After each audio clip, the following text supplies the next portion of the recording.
गोंदिया जिल्ह्यातील सडक अर्जुनी तालुक्यातून एक मोठी बातमी समोर येत आहे। सौंदळ ग्रामपंचायतीचे सरपंच हर्ष मोदी आणि ग्रामपंचायत अधिकारी पटिले यांच्यावर भ्रष्टाचाराचे आरोप करण्यात आले आहेत।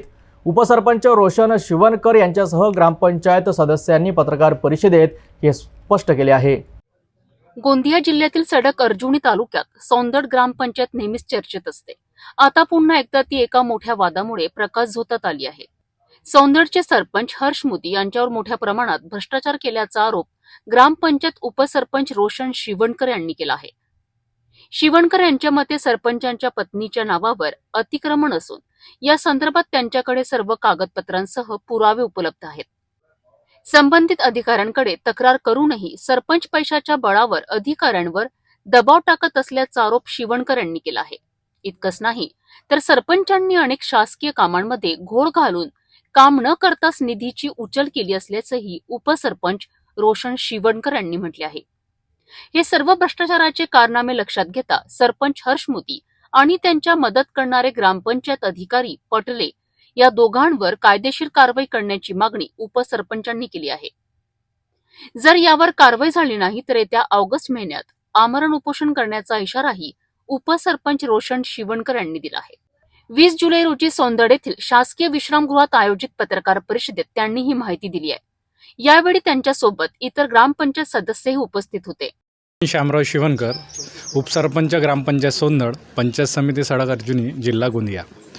आपल्या सडक अर्जुनी तालुक्यातील सर्वात मोठी ग्रामपंचायत असलेल्या ग्रामपंचायतचे भ्रष्टाचारी सरपंच हर्ष मोदी आणि तत्कालीन भ्रष्टाचारी ग्रामपंचायत अधिकारी राजकुमारजी पटले यांनी जवळपास 60 लाखापेक्षा जास्त शासकीय निधीचा गैरपद्धतीने वापर करून भ्रष्टाचार केल्याच्या पुरावे आमच्याकडे उपलब्ध झाल्याने त्यांचा भ्रष्टाचार उघड व्हावा व त्यांची जे सत्यता आहे ते जनतेला कळावी तसेच शासनाला पण कळावी याकरिता आम्ही लढा सुरू केलेला आहे। त्या लढ्याची संपूर्ण माहिती आपणापर्यंत यावी म्हणून आजच्या या ठिकाणी आम्ही पत्रकार परिषद आयोजित केली होती। या ठिकाणी दुसरा आमचा एक मुद्दा होता की सौंदळचे जे भ्रष्टाचारी सरपंच आहेत हर्ष मोदी यांच्या पत्नीने शासकीय जागेवर अतिक्रमण करून राईस मिलचे बांधकाम केले आहे। त्या ठिकाणी ती अतिक्रमित झालेली जागा मोकळी करून आम्हाला न्याय मिळावा याच्यासाठी आम्ही उपोषणाच्या तयारीत होतो, परंतु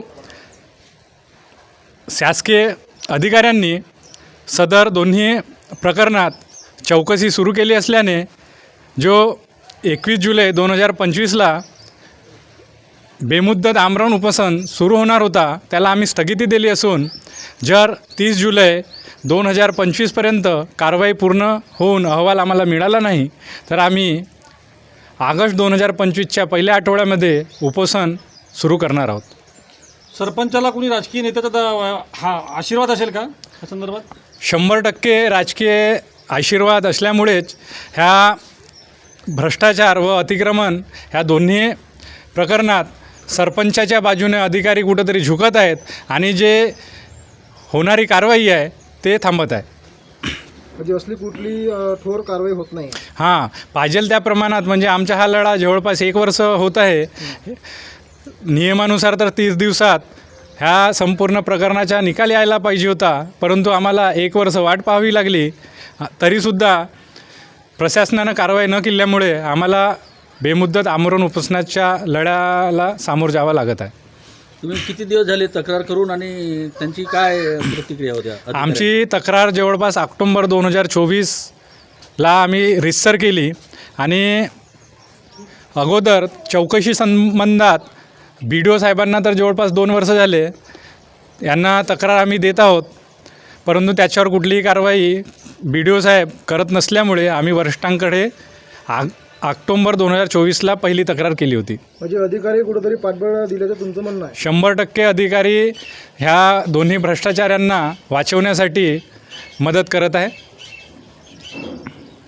सौंदळ येथील या गंभीर आरोपामुळे प्रशासकीय वर्तुळात खळबळ उडाली आहे। उपसरपंच रोशन शिवनकर यांनी दिलेल्या अल्टिमेटम नंतर आता प्रशासन काय भूमिका घेतं हे पाहणं महत्त्वाचं ठरणार आहे।